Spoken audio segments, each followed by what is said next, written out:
आप सभी को अक्षय तृतीया 2026 की हार्दिक शुभकामनाएं। अपने घर के सभी सदस्यों को और आपको एक चीज जरूर खा लेनी है। शिव महापुराण में भी इस वस्तु का वर्णन मिलता है ताकि रोग, दोष, कष्ट, कर्ज, पीड़ा और दुख, दारिद्रता का अंत हो और शारीरिक, मानसिक, आर्थिक बंधन सदा सर्वदा के लिए खत्म हो और सारी मनोकामना पूर्ण हो। यह कोई मजाक या ऐसे ही कही गई बात नहीं है, इसका शास्त्रों में भी वर्णन मिलता है। तो ध्यान से इस वीडियो को सुने, अंत तक बने रहे। शिव महापुराण के अति सुंदर श्रेष्ठ उपाय इस वीडियो में आपको जानने समझने को मिलेंगे। जैसे कि अक्षय तृतीया को युगादि तिथि कहा जाता है। इस दिन किया गया कोई भी सत्कर्म हमेशा अक्षय रहता है, जिसका कोई क्षय नहीं होता। इसे कल्पादि तिथि, युगादि तिथि भी कहा जाता है, क्योंकि त्रेता युग की इस दिन से शुरुआत हुई थी और त्रिपुष्कर योग और द्विपुष्कर योग इस बार इस अक्षय तृतीया को बहुत खास बना रहे हैं। आप इस दिन की महत्वता जितनी कही जाए ना शब्दों में, उतना कम है। ऐसे में शिव महापुराण और अन्य शास्त्रों में, स्कंद पुराण इत्यादि में भी इस तिथि का बहुत अधिक वर्णन मिलता है। यह साल की सबसे बड़ी अबूझ मुहूर्त के रूप में भी जाना जाता है, जिस दिन आपको कुछ भी देखने समझने की आवश्यकता नहीं। सभी राशि के जातक सभी शुभ काम, 16 संस्कार के जितने भी कार्य हैं या कोई खरीदारी करना इत्यादि के कार्य, कोई भी आप शुभ काम करना चाहते हैं तो आपको शुभ मुहूर्त देखने की आवश्यकता नहीं। सभी राशि के जातकों के लिए यह दिन सबसे श्रेष्ठ होता है। इस दिन किया गया सत्कर्म पितरों को भी सुख देता है और सदा सर्वदा अक्षय रहता है। ऐसे में इस दिन श्रेष्ठ कार्य करने का ही प्रयत्न करें। ऐसे में एक चीज जो सदा सर्वदा आपके शारीरिक, मानसिक, आर्थिक कष्ट बंधनों को मुक्त कर सकती है, वह चीज आपको जरूर खा लेनी है। स्वयं माता पार्वती ने महादेव को इसे औषधि रूप में दिया था, ऐसा स्वयं गुरुजी बताते हैं। और वेद शास्त्रों में कहा जाता है पृथ्वी पर जो सबसे पहला अन्न रूप में उत्पन्न हुआ था वह यही वस्तु थी। इस कारण से इसको आपको जरूर खाना है। ज्यादा नहीं खा सकते, भले ही व्रत उपवास है, परंतु व्रत खोलते समय इसका एक टुकड़ा अपने मुख पर जरूर ले लीजिएगा। वह कौन सी वस्तु है सुनिएगा। वह वस्तु है जौ। आप जानते होंगे किसी भी हवन, पूजा इत्यादि में जौ का प्रयोग सबसे पहले किया जाता है। इसका संबंध माँ लक्ष्मी से जाना जाता है और माँ लक्ष्मी को यह सबसे अधिक प्रिय है। आप जानते होंगे जब कोई भी वस्तु कोई भी श्रेष्ठ रूप में नहीं खरीद पाते तो इस श्रेष्ठ दिन पर, जो कि गर्मियों की धनतेरस कही जाती है जौ, तो इसको आपको जरूर खरीद लेना चाहिए। अब जौ इस तरह से साधारण सरल तरीके से तो नहीं खाया जा सकता। ऐसी स्थिति में आप सभी को बनाना है सत्तू। थोड़ा सा जौ को पीस कर गेहूं के साथ और चने के साथ, इन तीन चीज़ों से, जौ, गेहूं और चना, इन तीन चीज़ों का अपना एक महत्व है, ज्योतिष में भी वर्णन है।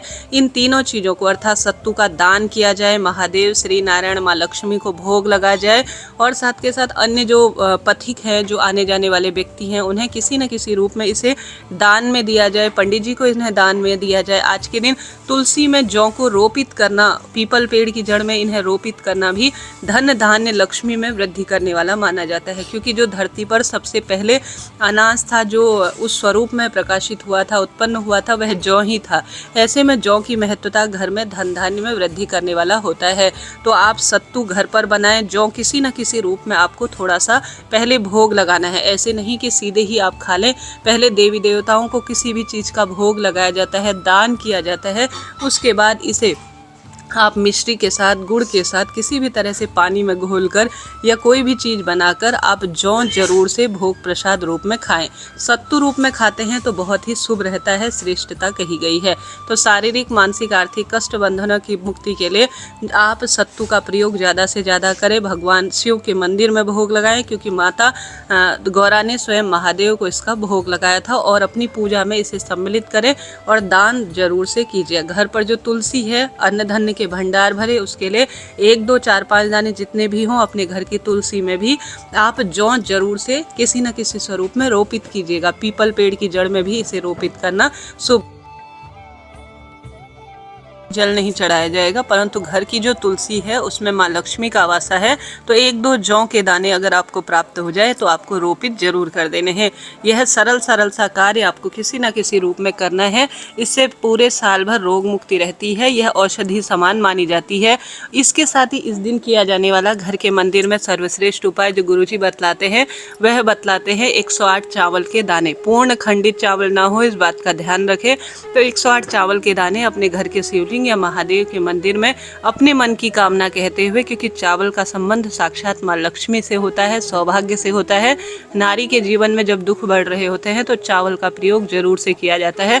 तो 108 चावल के दाने अपनी मनोकामना कहकर आज अक्षय तृतीया के दिन शिवलिंग पर आपको जरूर से चढ़ाने हैं। साथ के साथ गुरुजी बताते हैं शहद अगर बेलपत्र में लगाकर धन की कामना के शहद, आप अगर घर में पैसा गलत जगह खर्च ना हो, कर्ज कष्ट पीड़ा दुख दारिद्रता का अंत हो, सारी कामना सिद्ध हो, इसके तहत अगर इस अक्षय तृतीया के दिन शहद में बेलपत्र रखकर या साधारण सरल तरीके से शहद किसी न किसी स्वरूप में शिवलिंग पर चढ़ाते हैं तो इससे जो परेशानी है जीवन में, शारीरिक मानसिक आर्थिक कष्ट बंधन है, उनसे मुक्ति मिलना निश्चित है। अक्षय तृतीया के दिन कोई भी सत्कर्म अक्षत रहता है, तो ऐसे में पार्थिव अर्थात मिट्टी के शिवलिंग बनाकर किसी पवित्र पेड़, आंवला बड़ पीपल बेलपत्र किसी भी पेड़ की जड़ में बैठकर आप नमः शिवाय ओम महामंत्र के साथ आज के दिन पार्थिव शिवलिंग पूजन करते हैं, या घर पर थोड़ा सा मिट्टी लाकर पार्थिव शिवलिंग का निर्माण कर भगवान महादेव के निमित्त आज के दिन पूजन करते हैं।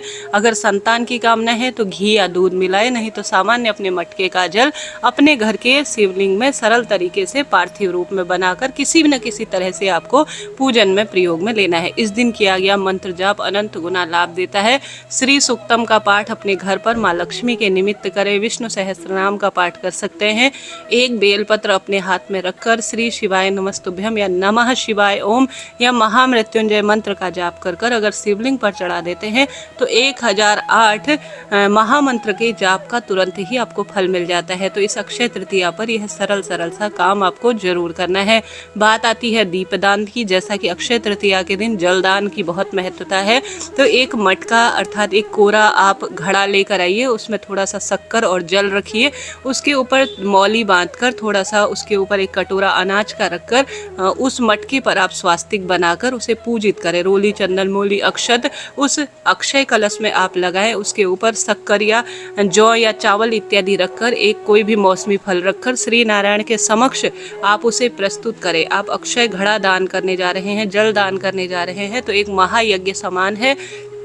माता लक्ष्मी और श्री नारायण की पूजा करें। रोली चंदन मौली अक्षत वगैरह सारी चीज़ें भगवान जी को समर्पित कर गणेश जी महाराज का पूजन कर मौसमी फलों का भोग लगाएं, खीर सत्तू इत्यादि का भोग लगाकर बाद में इस अक्षय पात्र को अर्थात अक्षय घड़े को छाता जूता पंखा या अपनी क्षमता शक्ति सामर्थ्य अनुसार मौसमी फल और दक्षिणा के साथ किसी योग्य पंडित जी को आज के दिन जल का दान करके आना भाग्य की रेखाओं को प्रबल करता है। दीपदान आपको अवश्य करना है। घर के द्वार पर, घर की रसोई पर, घर की तुलसी में, इन स्थानों पर किया गया दीपदान अपने घर के मंदिर में अक्षय फल प्रदान करता है। आज के दिन पितरों के निमित्त भी लंबी बत्ती का दीपक काला तिल डालकर अपने घर की रसोई में जरूर से प्रज्वलित करें। आज के दिन अक्षय तृतीया है।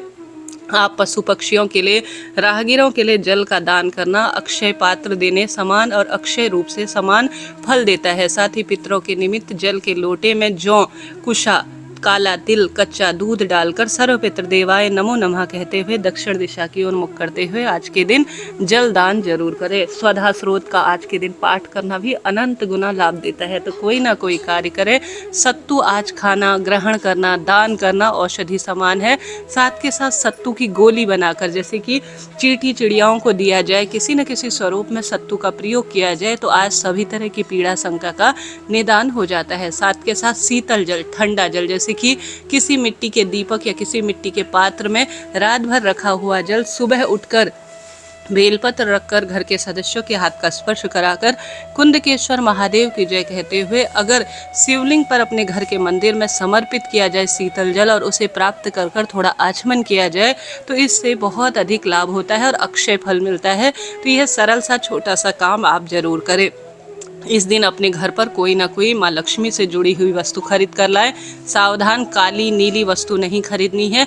कांच की वस्तु भी घर खरीद कर ना लाएं। अपने घर चने की दाल खरीद कर लाएं। सोना चांदी हीरा मोती खरीदते हैं, तांबे की वस्तु खरीदते हैं, कांसे की वस्तु खरीदते हैं, माँ लक्ष्मी से संबंधित चीज़ें खरीदते हैं, जैसे झाड़ू, नमक, रुई, छाता, पंखा इत्यादि। इनको आप प्रयोग में लेते हैं अपने हर स्वरूप में तो यह सुख देती है, अक्षय रहती है। बहुत महंगी चीज़ नहीं खरीद सकते सकते तो सस्ती सस्ती माता लक्ष्मी से जुड़ी हुई चीज़ें खरीदें, जैसे कि नमक, जौ इत्यादि खरीदना, धन धान्य में हल्दी इत्यादि खरीदना सौभाग्य के रूप में जाना जाता है। ऐसा न कर सके तो आप सस्ती चीज़ें जो आपको ज़रूरत है उन चीज़ों को भी खरीद सकते हैं, कोई दिक्कत की बात नहीं है।